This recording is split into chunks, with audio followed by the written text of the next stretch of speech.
इस वक्त दुनिया की आबादी 7.8 अरब के करीब है। 2010 में यह आबादी 6.9 अरब थी, यानी पिछले 13 सालों में दुनिया की आबादी में 90 करोड़ लोगों का इजाफा हुआ है।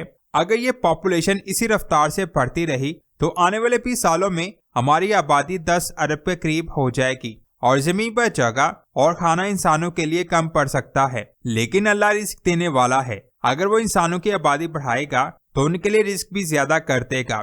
अगर हम कुछ 100 सालों की बात करें तो आने वाले कुछ 100 सालों में जमीन की पॉपुलेशन 19 अरब के करीब हो जाएगी। आप सल्लल्लाहु अलैहि वसल्लम ने इरशाद फरमाया कि याजूज मजूज की तादाद इंसानों से कई गुना ज्यादा होगी, इतनी ज्यादा कि वो जमीन के हर हिस्से में फैल जाएंगे। कई लोगों का कहना है कि हजरत जुल्कुरनैन ने याजूज मजूज को खला में किसी दूसरे सियारे पर कैद किया है। सूरह अल कहफ की आयत नंबर 84 को देखें, जिसमें अल्लाह इरशाद फरमाता है, बेशक हमने इसे जमीन में काबू दिया और इसे हर चीज का एक सामान अता किया। पहली लाइन को देखें, बेशक हमने उसे जमीन में काबू दिया, यानी जमीन का कंट्रोल दिया।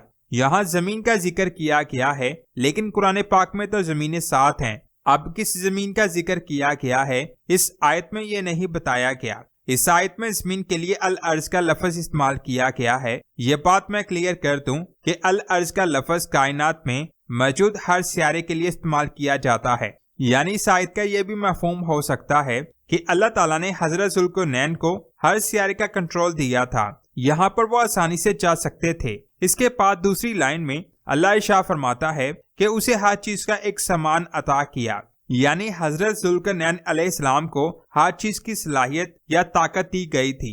या आसान अल्फाज में आप ये भी कह सकते हैं कि जिस जगह याजूज मजूज को कैद करना था वहां जाने की ताकत दी गई और उनको कैद करने के लिए जिन जिन चीजों की जरूरत थी सब दी गई। इस आयत को आप इस मिसाल से भी समझ सकते हैं कि जिस जमीन पर हजरत जुल्कुरनैन ने याजूज मजूज को कैद किया था वो जमीन कायनात में कहीं भी हो सकती है और अल्लाह ने हजरत जुल्कुरनैन को वहां जाने की ताकत दी और साथ ही वो सारा सामान दिया जिनके जरिए याजूज माजूज को कैद किया जा सकता है। आप जरा गौर करें, अगर वो सियारा खला में कोई भी है तो आपको पता है कि हमारी कायनात बहुत बड़ी है, इसमें सफर करना बहुत ज्यादा मुश्किल है। लेकिन अल्लाह की मदद से हजरत जुल्कुरनैन को ऐसे रास्तों का पता था जिनसे बहुत कम वक्त में खला में किसी भी सियारे पर जाया जा सकता है। सूरह अल कहफ की आयत नंबर 85 में अल्लाह इरशाद फरमाता है, तो वो एक रास्ते के पीछे चला, यानी एक रास्ता था जो सीधा उस तरफ जाता था। यहाँ याजूज माजूज की कौम थी।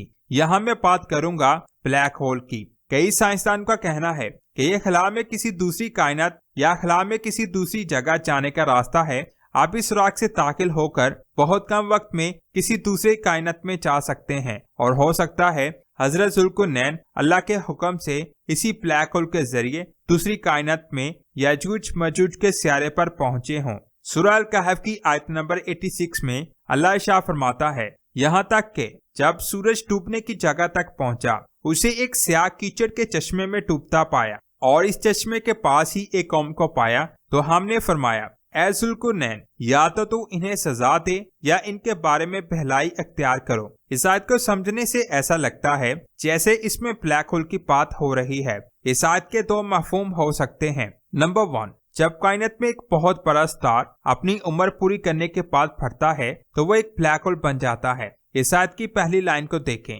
इसमें डूबने का जिक्र किया गया है। डूबने से मुराद खत्म होना भी हो सकता है, यानी सूरज खत्म होने की जगह पर पहुंचा। अब जरा गौर करें, साइंसदानों की एक स्टडी के मुताबिक जब हमारा सूरज अपनी उम्र पूरी करके खत्म होगा तो वो ब्लैक होल नहीं बल्कि एक वाइट ड्वार्फ स्टार बनेगा, क्योंकि हमारे सूरज का साइज बहुत कम है और एक स्टार को ब्लैक होल बनने के लिए बहुत ज्यादा मास और साइज की जरूरत होती है जो हमारे सूरज के पास नहीं है। यानी हो सकता है कि इस आयत में हमारे सूरज की बात नहीं हो रही बल्कि कायनात में किसी और स्टार की बात हो रही है, क्योंकि खला में हमारे सूरज जैसे अरबों हरबों स्टार्स मौजूद हैं जिसके इर्द भी सियारे ऑर्बिट करते हैं। हो सकता है इस आयत में जिस सूरज की बात की गई हो वो खला में कोई और सूरज हो। इसकी अगली लाइन में अल्लाह इरशाद फरमाता है, उसे एक स्याह कीचड़ के चश्मे में डूबता पाया। जब एक स्टार फटता है तो वो एक ब्लैक होल बन जाता है। नासा ने 10 अप्रैल 2019 को ब्लैक होल की एक तस्वीर खींची जो बिल्कुल ऐसे लग रही थी जैसे काले चश्मे में कोई चीज डूब रही है। नंबर 2, इस शायद को दोबारा से सुने। यहाँ तक कि जब सूरज डूबने की जगह पहुंचा उसे एक स्याह कीचड़ के चश्मे में डूबता पाया। जरा गौर करें, एक ब्लैक होल बिल्कुल ब्लैक होता है, उसे आप नहीं देख सकते। हालांकि वो ब्लैक होल पहले से मौजूद था। एक स्टार उसके करीब से गुजरा और इस ब्लैक होल की ग्रेविटी ने उसे अपनी तरफ खींचना शुरू किया। वो स्टार इस ब्लैक होल के अंदर डूबने के लिए उसकी तरफ जाने लगा। जब कोई ब्लैक होल किसी चीज को अपनी तरफ खींचता है तो वो पहले उसके टुकड़े टुकड़े करता है और फिर वो उन टुकड़ों को अपनी तरफ खींचता है, जिससे उस स्टार के टुकड़े उस ब्लैक होल के गिर्द एक रस्सी की तरह लिपट कर उसके अंदर जाने लगते हैं, या आप ये भी कह सकते हैं कि उसके अंदर डूबने लगते हैं, जिसके बाद उस ब्लैक होल की शक्ल ऐसे बन जाती है जैसे एक काले चश्मे में कोई चीज डूब रही है। और ये ब्लैक होल की असल तस्वीर है जो ऐसे लग रही है जैसे एक काले चश्मे में कोई चीज डूब रही है। यानी इस आयत में बयान की गई सारी चीजें एक ब्लैक होल की तरफ इशारा कर रही हैं। इस आयत की अगली लाइन में अल्लाह ताला इरशाद फरमाता है, और इस चश्मे के पास ही एक कौम को पाया तो हमने फरमाया, ऐ ज़ुल्करनैन, या तो तू इन्हें सजा दे या इनके बारे में भलाई इख्तियार करो। यानी इस आयत का मफहूम भी ये हो सकता है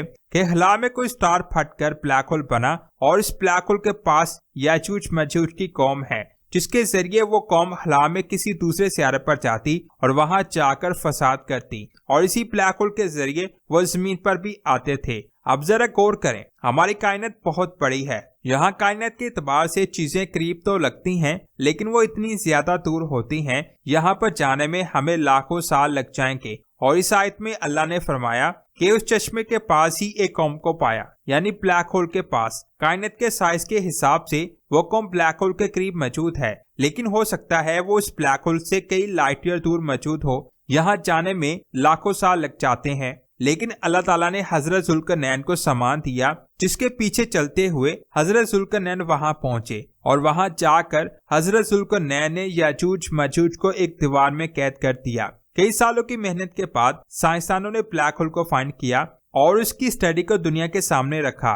ब्लैक होल की तस्वीर ने और इसके बारे में साइंसदानों ने हमें जो कुछ बताया उसे हमारा ध्यान इस तरफ गया कि काला चश्मा जिसमें सूरज डूब रहा है वो ब्लैक होल भी हो सकता है।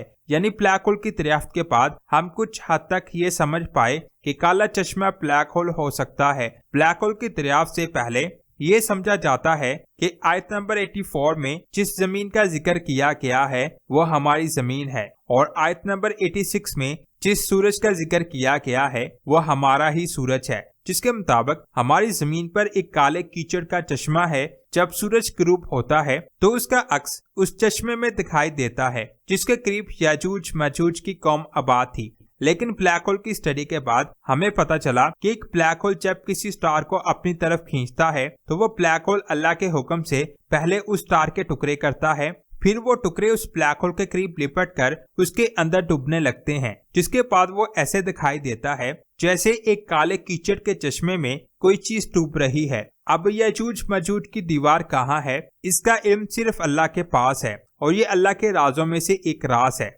लेकिन अल्लाह ताला कुरान पाक में इरशाद फरमाता है कि हमने कुरान पाक में समझने वालों के लिए निशानियां रखी हैं। अगर वो काला चश्मा ब्लैक होल है तो याजूज मजूज की कौम अल्लाह के हुक्म से उस ब्लैक होल से जमीन पर आएगी, और अगर वो काला चश्मा जमीन पर है तो याजूज मजूज की कौम अल्लाह के हुक्म से जमीन पर दीवार को तोड़कर बाहर आएगी।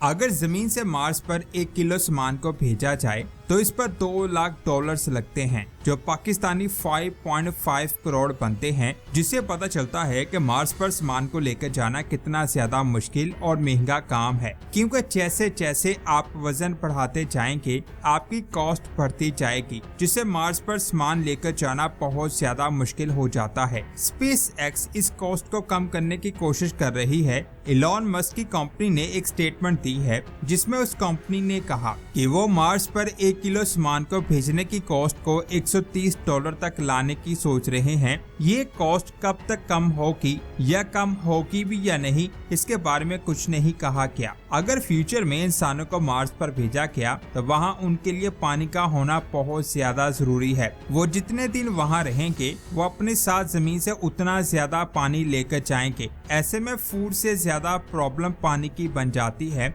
क्योंकि इंसान खुराक से ज्यादा पानी को पीता है। इसीलिए खुराक की निस्बत पानी की मकदार ज्यादा रखनी होगी। इसीलिए साइंसदान मार्स और मून पर पानी को ज्यादा से ज्यादा फाइंड करने की कोशिश करते हैं और उनको मार्स पर पानी के सबूत मिलते भी रहते हैं। 2008 में मार्स के एक रोवर जिसका नाम फीनिक्स था, उसने 161 डेज के डेटा को जमीन पर भेजा। उस डेटा में एक चीज ऐसी थी जिसने सभी साइंसदान को हैरान कर दिया। वो चीज थी ये ट्रेंच, जिसे गोल्डीलॉक्स भी कहा जाता है। इस तस्वीर को ध्यान से देख तो आपको यहाँ व्हाइट कलर के निशान दिखाई देंगे। असल में ये बर्फ के टुकड़े हैं। इसके अलावा 2017 में एक रिपोर्ट पब्लिश की गई जिसमें हाइड्रेटेड नमक का जिक्र किया गया, जिसमें पानी मौजूद था। 2005 में भी नासा के इस रोवर ने मार्स पर हाइड्रेटेड मिनरल्स को फाइंड किया था। कई बार साइंसदानों ने ये प्रूफ किया है परमाफ्रोस्ट फैला हुआ है। परमाफ्रोस्ट का मतलब है कि ये बर्फ के टुकड़े होते हैं जो मार्स की मिट्टी में मिले हुए हैं। इसके अलावा 2012 में क्यूरियोसिटी रोवर ने एक सूखी हुई जगह को फाइंड किया था।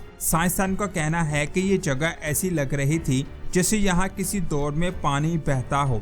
मार्स पर पानी के इतने ज्यादा सबूत मिलने के बाद भी साइंसदान का कहना है कि मार्स पर एक प्रॉब्लम है। कुछ देर पहले मैंने एक इमेज दिखाई थी जिसमें आप इस बर्फ को देख सकते हैं, लेकिन ये जो हिस्सा नीचे दबा हुआ है इसके ऊपर पहले बर्फ थी, लेकिन ये बर्फ सिर्फ और सिर्फ 4 दिनों में गैस बनकर उड़ गई। अगर ये बर्फ जमीन पर होती तो ये पहले पानी बनती और फिर वक्त के साथ साथ भाप बनकर उड़ जाती, लेकिन मार्स पर ये सॉलिड आइस डायरेक्ट गैस बनकर उड़ गई। यानी ये एक बहुत बड़ी प्रॉब्लम है। इतनी तेज सब्लिमेशन इस चीज की तरफ इशारा करता है कि मार्स की सरफेस पर जितनी भी आइस मौजूद है वो मिट्टी से बाहर आते ही डायरेक्ट गैस बनकर उड़ जाएगी। और जब तक इंसान मार्स पर जाए तो हो सकता है मार्स पर ये आइस खत्म हो जाए, लेकिन ये आइस मार्स से तभी पूरी तरह से खत्म होगी जब अल्लाह का हुक्म होगा। साइंसदान के मुताबिक इसके 2 रास्ते हो सकते हैं। पहला वे ये है कि वो मार्स पर जाए, इसकी पोलर साइड पर जो आइस मौजूद है उसे किसी तरह कवर करे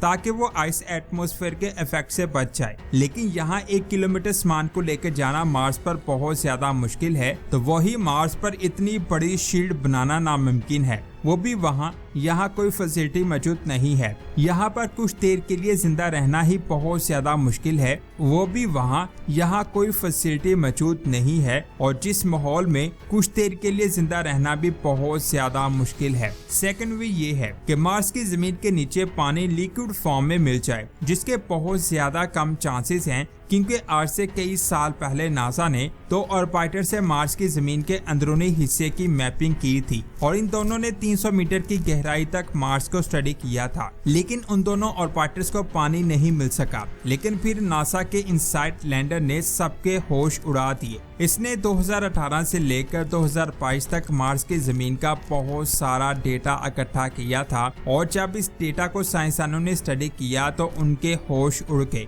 क्योंकि इस रोवर ने 13 बार सिस्मिक एक्टिविटी को रिकॉर्ड किया था। इनमें से कुछ एक्टिविटी मेट्रॉइड के मार्स से टकराने की वजह से बनी थी और कुछ मार्स क्विक्स की वजह से हुई थी। इन एक्टिविटी से वेव्स निकलती हैं जो मार्स के अंदर फैल जाती हैं और वह मुख्तलिफ चीजों से टकरा के डिफरेंट रिएक्ट करती हैं, जिन रिजल्ट्स को देखकर साइंसदान को पता चल जाता है कि वहाँ क्या कुछ मौजूद हो सकता है। और फिर साइंसदानों ने इन वेव्स को स्टडी करके मार्स के अंदरूनी हिस्से का एक मॉडल बनाया। उस मॉडल के मुताबिक मार्स के बहुत नीचे फ्रैक्चर्ड इंजीनियस रॉक की एक लेयर है जिसमें कुछ बड़ी बड़ी दरारें बनी हुई हैं और इन दरारों में बहुत ज्यादा पानी मौजूद हो सकता है। लेकिन यहाँ सोचने वाली बात यह है कि ये पानी जमीन के नीचे पहुँचा कैसे। ये सेम ऐसे है जैसे जमीन के ऊपर पानी नीचे जमीन में चला जाता है। सेम ऐसे ही जब किसी दौर में मार्स पर पानी हुआ करता था तब पानी जमीन के नीचे चला गया और अब वहाँ बहुत ज्यादा पानी मौजूद है। अब सोचने वाली बात ये है कि आखिर इस पानी को बाहर कैसे निकाला जाए, क्योंकि साइंसदानों ने जो मॉडल बनाया है उसके मुताबिक ये पानी 10 से 20 किलोमीटर नीचे है। इसके कई तरीके हैं। पहला तरीका है ड्रिलिंग टनल, जो कम से कम 20 किलोमीटर गहरी हो और फिर इस टनल में ऐसा पाइप डाला जाए जिससे पानी ऊपर आ सके। दूसरे तरीके में एक मोटर चाहिए होगी जो इतनी ज्यादा पावरफुल हो कि वो आसानी से 20 किलोमीटर की गहराई से पानी को निकाल सके, और इस मोटर को मार्स पर बिजली प्रोवाइड करना नामुमकिन है। आखिर में साइंसदानों को ऐसी चीज चाहिए होगी जिसमें ये पानी साफ रहे, क्योंकि अगर ये पानी खुले में रहा तो खतरनाक रेडिएशन की वजह से ये पानी फौरन भाप में तब्दील हो जाएगा। इन 3 तरीकों से पानी को मार्स की जमीन से निकाला जा सकता है, लेकिन जमीन से करोड़ों किलोमीटर दूर मार्स पर जाकर इस पानी को बाहर निकालना इस वक्त नामुमकिन लगता है। ये तब ही पॉसिबल होगा जब अल्लाह का हुक्म होगा। मार्स पर ऐसी बहुत सारी चीजें छुपी हैं जिनके बारे में साइंसदानों को पता नहीं है, लेकिन जैसे ही वो नई चीजों के बारे में जानते हैं तो उनके होश उड़ जाते हैं। तो दोस्तों, ये थी आज की शानदार वीडियो। आपको ये वीडियो कैसी लगी नीचे कमेंट्स करके जरूर बताएं। इस वीडियो को लाइक और शेयर लाजमी करें। मिलते हैं एक और शानदार वीडियो में। अपना बहुत सारा ख्याल रखें। अल्लाह हाफिज।